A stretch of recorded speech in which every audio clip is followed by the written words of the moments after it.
Gusto niyo ba mag-time out muna sa mainit na panahon? Oo naman, kung may oras. Kung pwede lang. Kung pwede lang. Ngayon na.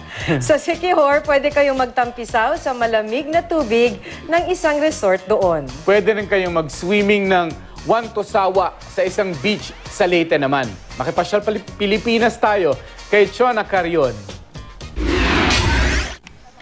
Kung sawa ka na sa init ng Maynila, siguradong ito na ang perfect summer destination para sa iyo.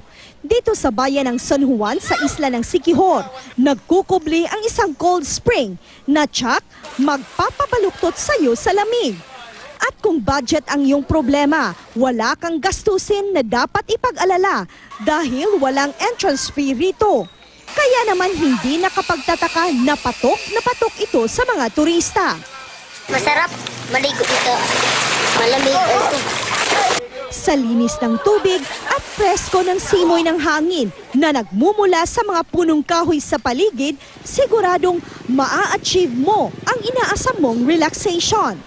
Pag napagod na sa kakatampisaw, mayroon din silang homemade ice cream. Tampisaw pa more sa isang beach sa bayan ng Merida, Leyte. Dito, hindi iiyak ang iyong bulsa dahil libre rin at pwede kang mag-swimming ng Wantosawa. At kung gusto mo naman ng matatambayan, pwedeng magrenta ng cottage sa murang halaga. Para sa mga umiiwas sa matinding init ng araw, pwede namang sumisid sa hapon hanggang gabi.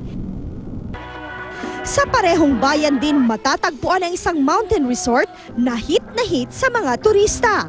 Natural at nanggaling pa sa bukal sa gilid ng bundok ang tubig dito. Mayroon silang 3 pool na sobra ang lamig. May bababaw rin na pool para sa mga bata. Chona Carion, Nagbabalita, Pilipinas.